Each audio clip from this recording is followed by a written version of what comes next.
రోగము దేవుడి నుంచి వచ్చిందా? శాపాలు, వ్యాధులు ఇవన్నీ కూడా దేవుడు కలుగు చేస్తున్నాడా అనేది అందరికీ వచ్చే ప్రశ్న. అందరికీ ఏమనిపిస్తుందంటే, దేవుడే ఈ వ్యాధిని నాకు కలుగు చేశాడు, ఈ రోగాన్ని, ఈ వ్యాధిని దేవుడి నుంచి వచ్చింది అని చాలామంది అనుకుంటున్నారు. దాని గురించే మనము వాక్యంలో ఏమి రాయబడిందో మనం తెలుసుకుందాము. నిర్గమకాండం 15వ అధ్యాయంలో నిన్ను స్వస్థపరచు యెహోవా నేనే అని అనెను.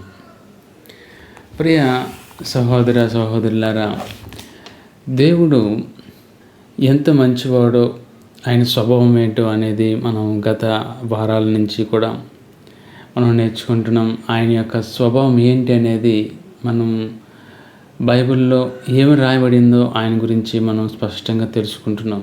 అయితే ఈ వారం మనము ఈ వాక్యాన్ని వినడానికి కారణం ఏంటంటే, దేవుడు మన పట్ల ఎంత కృప చూపి ఉన్నాడంటే, ఆయన స్వభావం గురించి మనకి ధ్యానించడానికి, ఆయన స్వభావాన్ని మనకు తెలియచేయడానికి మన కృప చూపాడు.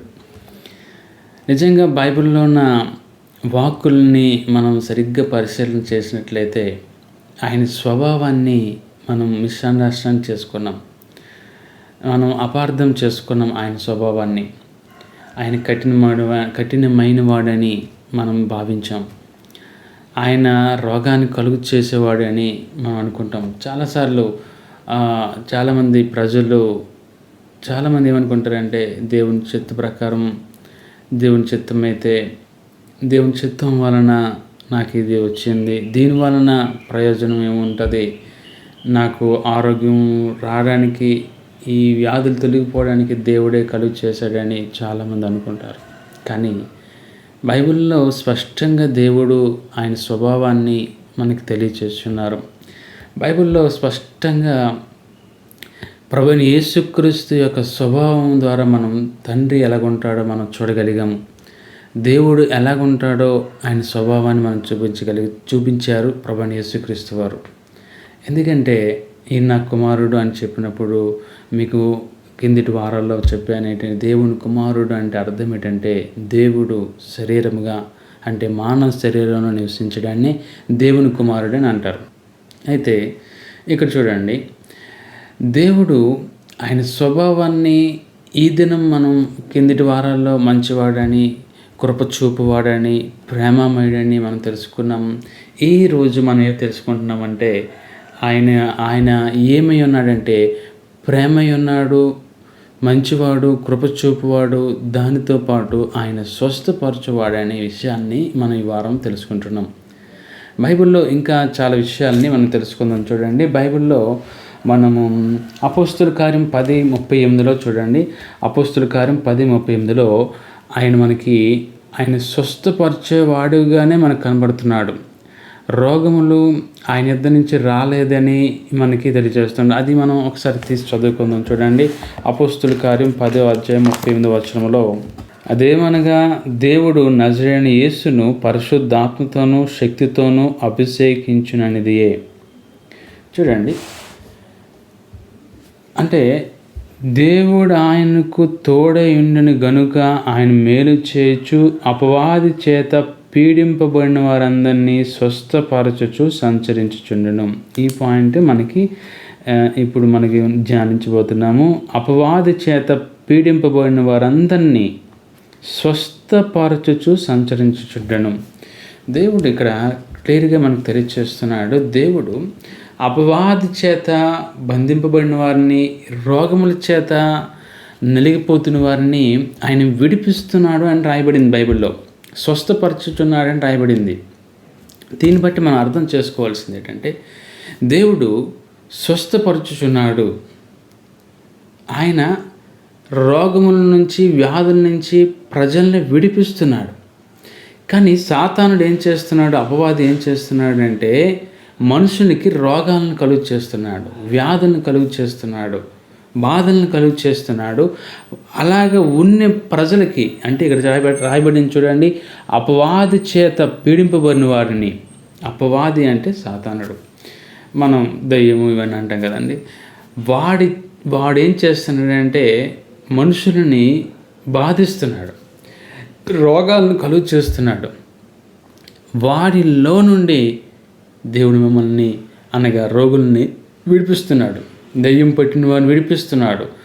అనేక మంది పక్షవాయువు కలిగిన వారిని, కుష్టు వ్యాధి కలిగిన వారిని, మూగవారిని, చెవిటివారిని, గుడ్డివారిని ఆయన ఏం చేస్తున్నాడంటే విడిపిస్తున్నాడు.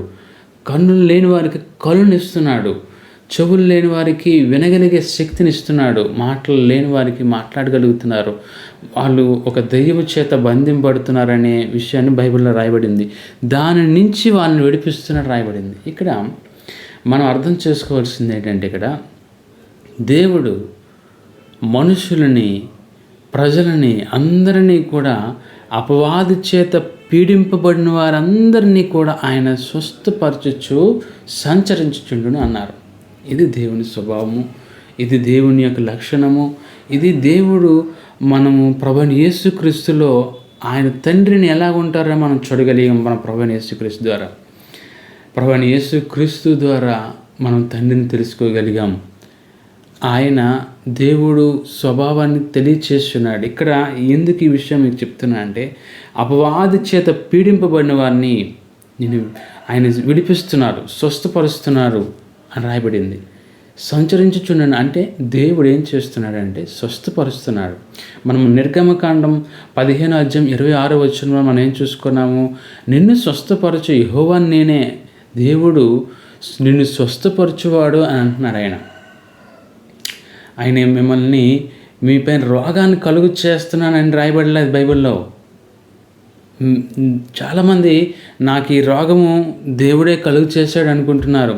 ఈ రోగం కలుగు చేయడం వలన నాకు ఏదో బుద్ధి కలుగుతుంది, దీనివల్ల నాకు మారు మనసు వస్తుందేమో అని చాలామంది అనుకుంటున్నారు. కానీ రోగములను ఆయన కలుగు చేయట్లేదని రాయబడినది. రోగము చేత, పాపముల చేత, అపవాది చేత బంధింపబడిన వారిని ఆయన విడిపిస్తున్నాడని రాయబడింది, స్వస్థపరచుచున్నాడని రాయబడింది. దేవుడు స్వస్థపరచువాడు. నీ గాయాలని, నీ రోగాలని, నీ బాధలన్నిటిలో నుండి ఆయన స్వస్థపరచువాడు. చాలామందికి మానసికమైన స్వస్థత అవసరం, కొంతమందికి శరీర సంబంధమైన రోగములను శారీరక స్వస్థత అవసరం, మానసిక స్వస్థత అవసరం, ఆత్మ స్వస్థత అవసరం. ఇవన్నీ కూడా దేవుడు కలుగు చేయుచున్నాడు అనే విషయాన్ని మనకు తెలియచేస్తున్నాడు. దేవుడు స్వస్థపరచువాడు. యేసు ప్రభువారు ఆయన స్వస్థపరచుచూ వెళ్ళేవారు. ప్రతి ఒక్కరిని ఆయన స్వస్థపరచున్నాడు. ఈ వీడియో చూస్తున్న ప్రతి బిడ్డ, దేవుడు మిమ్మల్ని స్వస్థపరచుచున్నాడు. ఆయన మిమ్మల్ని స్వస్థపరిచాడు. 2020 సంవత్సరాల క్రితమే ఆయన రోగముల చేత ఉన్నవారిని, అపవాది చేత పీడింపబడిన అందరినీ కూడా ఆయన విడిపించినట్లుగే నిన్ను కూడా ఇప్పుడు ఆయన విడిపిస్తున్నాడు. మీరు ఏ స్థితిలో ఉన్నా, ఏ రోగము, ఏ వ్యాధుల చేతన బంధింపబడి కన్నీరు కారుస్తున్నారో, ఒకవేళ అపార్థం చేసుకున్నారో ఏమిటో, ఏమన్నానంటే దేవుడే నాకు ఈ వ్యాధిని కలుగు చేశాడని చాలామంది అనుకుంటారు. అలాగ అనుకోవడం వల్ల ఏమవుతుందంటే దేవుడి నుంచి స్వస్థత పొందుకోలేరు. దేవుడి నుంచి స్వస్థత వస్తుంది అనే విషయాన్ని తెలుసుకోవాలి. దేవుడి నుంచి రోగం రావట్లేదనే విషయం తెలుసుకోవాలి. అపవాది చేత పీడింపబడిన వారందరినీ కూడా ఆయన విడిపిస్తున్నాడు, స్వస్థపరుస్తున్నాడు. కాబట్టి ప్రియ దేవుని బిడ్డలారా, ఈ వాక్కును వింటున్న, వీడియోలో వింటున్న ప్రతి ఒక్కరితో కూడా దేవుడు మాట్లాడేదంటే, నేను నిన్ను స్వస్థపరచు యెహోవా నేనే అని చెప్తున్నాడు. నిన్ను స్వస్థపరచువాడు నేనే అంటున్నాడు. దేవుడు స్వస్థపరచువాడు అనే విషయాన్ని మనకు క్లియర్గా తెలియజేస్తున్నాడు. మన మనసులోని ఎటువంటి భావములో దేవుని పట్ల అపార్థముగా మనం ఆలోచించామేమో, దేవుడి పట్ల మనం ఈ విషయాన్ని అర్థం చేసుకుంటూ దేవుడి వాక్యంలో చెప్పినట్టుగా ఇంకే విషయాలు మనం ఆయన చెప్పి ఉన్నాడో ఆ విషయాలన్నింటికి కూడా మనం ఏం చేయాలంటే, దేవా నీవు మమ్మల్ని స్వస్థపరచుచున్నావు. దేవుడు స్వస్థపరచడము ఆయన చిత్తం అని రాయబడింది. ఇంకా బైబిల్లో మరొక మాట రాసి చూడండి. మత్తయి సువార్త 8:3 అందుకు ఆయన చేయి చాపి వాని ముట్టి, నాకిష్టమే నీ శుద్ధుడు కమ్మని చెప్పగా తక్షణమే వాని కుష్ఠు రోగం శుద్ధి అయ్యను. ఇక్కడ మనకి కావలసిన మాట ఏంటంటే, మనం ధ్యానిస్తున్న మాట ఏంటంటే, దేవుడు స్వస్థపరచడము ఆయనకి ఇష్టము. స్వస్థపరచడం ఇక్కడ చూడండి 2వ వచనంలో రాయబడినది, 8వ అధ్యాయం 2వ వచనంలో మత్తయి సువార్త, ఇదిగో కుష్ఠరోగి వచ్చి ఆయనకు నొక్కి, ప్రభా నీకు ఇష్టమైతే నన్ను శుద్ధినిగా చేయగలవా నన్ను. అందుకని చేయి చాపి వాడిని ముట్టి, నాకు ఇష్టమే నువ్వు శుద్ధుడు కమ్మని చెప్పగా ఆయన శుద్ధుడిగా మారిపోయాను. కుష్ఠరోగం తొలిగిపోయింది, వెంటనే స్పాట్ హీలింగ్ అయిపోయింది. ఇక్కడ మీరు అర్థం చేసుకోవాల్సింది ఏంటంటే, దేవుడు మిమ్మల్ని స్వస్థపరచడం ఆయనకి ఇష్టము. మీరు రోగములతో, బాధలతో, కన్నీటితో మీరు అలాగ మంచం మీద పడి ఉండిపోవడము ఆయనకి ఇష్టం కాదు. అది అయితే ఆయనకి ఇష్టం లేనిది మన జీవితంలో జరుగుతున్నప్పుడు మనం అర్థం చేసుకోవాలి ఏంటంటే, దేవా నేను రోగగ్రస్తుడే ఉండుట నీకు ఇష్టం కాదు. బైబిల్లో ఒక మాట రాయబడింది, 1 పేతురు 2:24 రాయబడింది, ఆయన పొందిన గాయాల చేత మీకు స్వస్థత పొంది ఉన్నారని రాయబడింది. దేవుడు మిమ్మల్ని స్వస్థపరుచున్నాడు. 2020 సంవత్సరాల క్రితమే ఆయన పొందిన గాయాల చేత స్వస్థత వచ్చింది. ఇప్పుడు మీరేం చేయాలంటే, దేవుడు ఆల్రెడీ స్వస్థత కార్యాన్ని ముగించారు, ఆయన సమాప్తం చేశారు. అది మీరు అంగీకరించాలి. ఈ సువార్తను ఏమని అంటే, దేవుడు నన్ను స్వస్థపరిచాడు, 2020 సంవత్సరాల క్రితమే స్వస్థపరిచాడు అనే మాటను మీరు నమ్మారనుకోండి, మీకు వెంటనే స్వస్థత మీరు పొందుకుంటారు. నమ్మడం అంటే ఏంటంటే, నమ్మి నోటితో పలకడమే. దేవుడు ఆయన పొందిన గాయాల చేత నేను స్వస్థత పొందుకున్నాను అని చెప్తూ నోటుతో పలికి దాని ప్రకారం నడుచుకున్నప్పుడు మీరు శీఘ్రముగా స్వస్థత పొందుకోగలుగుతారు. కాబట్టి ప్రియ దేవుని బిడ్డలారా, మీరందరూ కూడా ఈ దినం మీరు నేర్చుకుంటున్న విషయం ఏంటంటే, దేవుడు స్వస్థపరచువాడు. దేవుడు రోగాన్ని కలుగు చేయడు, బాధలను కలుగు చేయడు, శ్రమలను మీపై మోపడు అనే విషయాన్ని మీరు తెలుసుకోండి. మీరు రోగగ్రస్తులుగా ఉన్నట్టయితే ఇది దేవుని చిత్తమే నా పట్ల అని మీరు అనుకోకండి. దేవుని ఉద్దేశం అది కాదు. రోగముగా మీరు ఉండట దేవునికి ఇష్టము కాదు. మీరు ఆరోగ్యంగా ఉండడమే ఆయనకి ఇష్టం. ప్రియుడా, నీ ఆత్మ వర్ధిల్లుచున్న ప్రకారం నువ్వు అన్ని విషయాలు వర్ధిల్లాలి అని దేవుడు చెప్పినాడు. మీరు ఆరోగ్యంగా ఉండడమే దేవుని చిత్తం. కాబట్టి ప్రార్థన చేసుకుందాం.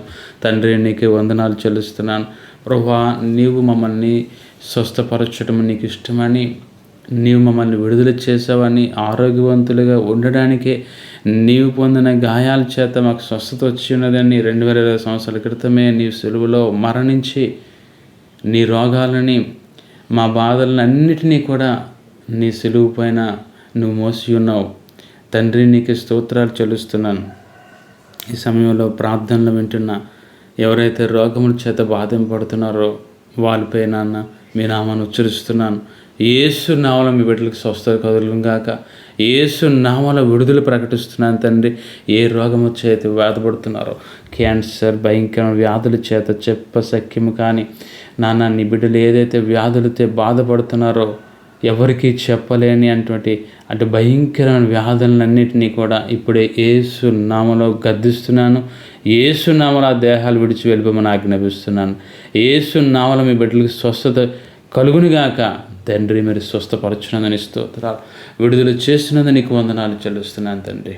నీకే మహిమ చెల్లిస్తూ మరోసారి నీకే కృతజ్ఞతలు చెల్లించుకుంటూ ఈ ప్రార్థన యేసు నామములో ప్రార్థిస్తున్నాను తండ్రి. ఆమెన్. Praise the Lord. దేవుడు మిమ్మల్ని స్వస్థపరిచున్నాడు. దేవుడు మిమ్మల్ని విడిపించున్నాడు. దేవుడు మన ప్రభువైన యేసుక్రీస్తు స్వస్థపరచువాడు అనే విషయాన్ని తెలియచేస్తున్నాడు. ఆయన స్వభావమే స్వస్థత పరచడం అనేది అనే విషయాన్ని తెలియపరుస్తున్నాడు. Praise the lord.